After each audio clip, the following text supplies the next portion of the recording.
जहिया से चढ़ल बाटे चैत के महीना,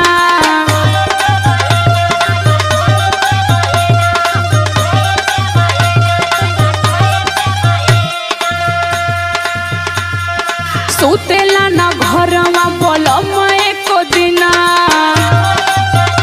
तनी घरो रहे सीख।